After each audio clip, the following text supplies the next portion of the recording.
महोबा में विधवा महिला ने बीजेपी नेता पर लगाए बदनीयत रखने तथा प्रताड़ित करने का आरोप, एसपी से लिखित शिकायत की।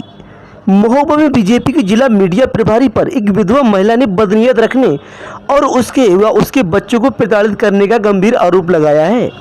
यही नहीं, महिला ने जान से मारने की साजिश का आरोप लगाते हुए पुलिस आला अधिकारियों से भी गुहार लगाई है, जबकि आरोपी बीजेपी नेता ने लगे आरोपों को निराधार बताया है। यूपी में नारी सुरक्षा, सम्मान और स्वावलंबन को लेकर बीजेपी सरकार मिशन शक्ति अभियान का ढिंढोरा जरूर पीट रही है, मगर महोबा में एक महिला बीजेपी के नेताओं से ही न केवल प्रताड़ित है, बल्कि उसे अधिकारियों से भी न्याय तक नहीं मिल पा रहा है। वहीं बताते चले कि शहर के गांधीनगर इलाके में रहने वाली विधवा महिला रौली गुप्ता का आरोप है कि उसके पति मनीष गुप्ता की मौत के बाद से उसके चचेरे ससुर जय नारायण गुप्ता और देवर शशांक गुप्ता उसे प्रताड़ित कर रहे हैं। वहीं महिला बताती है कि शशांक गुप्ता द्वारा पिछले 2 महीने से प्रताड़ित करने का सिलसिला बढ़ता ही जा रहा है। करवा दिया आप इनने, हमारे भी हमसे बहुत कहा मतलब निकल जाओ, ये कर दो, पैसे ऐसे के लालच दिया। मैं हम कहाँ जाए बताइए, हमारे बच्चे, हम बच्चों को लेके कहाँ जाए। अब हमने अपना बिजनेस सेट कर लिया तो इसको देख के पूरा लग रहा है कि मतलब इसने बिजनेस करके सेट कर लिया। अब एक अब 2 बोर्ड मतलब एक थोड़ा सा कमरा हम बनवा रहे थे, इसको ये खल गया कि ये मतलब ये बनवा कहाँ से रही है। तो मतलब गेट आंगन की नाली था तो वो नाली नहीं निकालने दे रहा। ऊपर हमारा ये आंगन है, इससे दीवार है, इस पर पेंट नहीं कराने दे रहा। मेरे कैमरा तोड़वा दिया, मतलब इतनी टॉर्चर कर रहा है कि मतलब जान से मारने की धमकी भी दे रहा है। हमारे बच्चे देखिए सब डरे हुए हैं, मतलब सब ये बीजेपी का तो मुझे मतलब बहुत ज़्यादा टॉर्चर कर रहा है। और मतलब अभी से नहीं, मतलब ये 7 सालों मेरे हस्बैंड ख़त्म हुए तब से ये मुझे परेशान कर रहा है। लेकिन अभी 2 महीने जब से ये साल भर से मीडिया प्रभारी बना है तब से इसने अति करके रख ली है। और अभी 2 महीने से मैंने मतलब कुछ ज़्यादा ही परेशान करके रखी है। और मैंने मतलब हर जगह कोतवाली मतलब एसपी और एसडीएम, मगर डीएम के यहाँ गए थे, लेकिन एसडीएम ने मेरी एप्लीकेशन ली, उसके बाद मेरा मतलब कहीं सुनवाई नहीं हुई। मैं हर नेता के पास गई, मतलब मैंने ऐसा कोई नहीं बंदा छोड़ा जिसके पास मैं गई ना हूँ। इसने अपना हर जगह सोर्स लगाकर मुझे हर जगह से नाकामी पर हुई है आजकल। और आगे अब मेरे घर में इसने ताला तोड़वा दिया। फिर मैंने कंप्लेंट दी पुलिस को, तो पुलिस आई, बोली कि मैं आप कैमरा लगा लीजिए, तो इसने मेरे घर का कैमरा तोड़ दिया।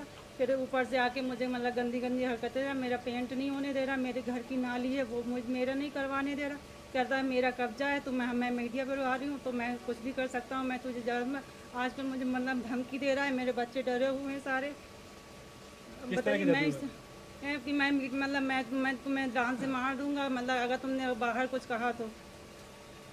अब इसी इनकी लेडीजें आ गई हैं, तो मतलब लेडीजें मेरे ऊपर सवार होती हैं, गंदे गंदे आरोप लगा रही हैं कि तुम्हारा ये कर दूंगी, तुम्हारा वो करवा दूंगी। मतलब आप बताइए मैं कहाँ जाऊँ, मैं अकेली मैं रहूँ, मैं अकेली रहती हूँ, मेरे 3 बच्चे छोटे छोटे हैं। अब बताइए मैं कहाँ जाऊँ। और मैं 2 महीने से तो इतना परेशान करके मैं रात दिन मतलब मैंने मतलब सोना नहीं देखा कि सोना कैसा होता है। किस चीज़ का विवाद चल रहा है आपका? कुछ नहीं है, विवाद प्रॉपर्टी का नहीं है, जबकि मुझे निकालना चाहते हैं। मैं ये सोच रहे हैं कि हम तो मतलब बीजेपी में आ गए तो मैं इसको निकाल के ही रहूँगा, क्योंकि हम एक ही घर में प्रॉपर्टी मेरे ससुर के नाम है, इसलिए ये ज़बरदस्ती कब्जा पापा ने इसको रहने के लिए दिया था।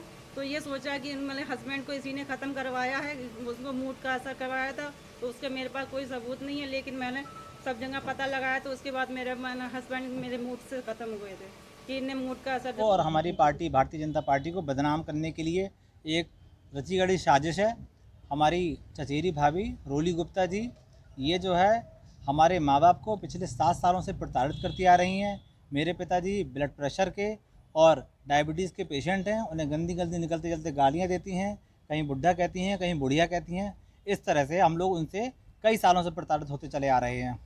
और जहाँ तक संपत्ति का विवाद है, जो वो कहती हैं कि संपत्ति आप हमारी कब्जा किए हुए हैं, हम उनकी संपत्ति में कदापि कोई कब्जा नहीं किए हुए हैं।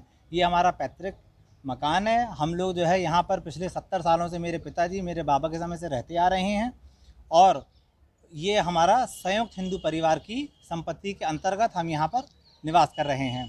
दूसरी बात, जब अगर उनको ऐसा लगता है कि आप हमारे में कब्जा करे हैं, तो उन्होंने 2016 में न्यायालय में ऑलरेडी वाद डाला हुआ है, जो कि माननीय न्यायालय में विचाराधीन है। तो मैं आप सभी के माध्यम से रिक्वेस्ट करूंगा कि न्यायालय का सम्मान करते हुए उसकी प्रतीक्षा करें, और अगर हम लोगों पर सामाजिक छवि खराब करने की दृष्टि से हमारे पिता को और हमको, हम लोग यहाँ पर सम्मानित परिवार है, पिछले 80 सालों से यहाँ रह रहा है। हमको, हमारी माता जी को, हमारी वाइफ को बहुत ज़्यादा मानसिक परेशानी है। तो महिला विधवा होने का ये जीता ज़्यादा दुरुपयोग है। महिला सशक्तिकरण के नाम पर ये जो है कहीं ना कहीं गलत लोगों के बहकावे में आके, जो पार्टी विरोधी लोग हैं उनके बहकावे में आके इस तरह के हथकंडे अपना के हमको बदनाम करने की कोशिश कर रही हैं। क्या लग रहा है आपके विरोधी है जो वो षड्यंत्र करके इस तरीके का आरोप लगवा रहे हैं आप पर? नहीं, ऐसा हमारा कोई विरोधी नहीं है, लेकिन हो सकता है क्योंकि जब आप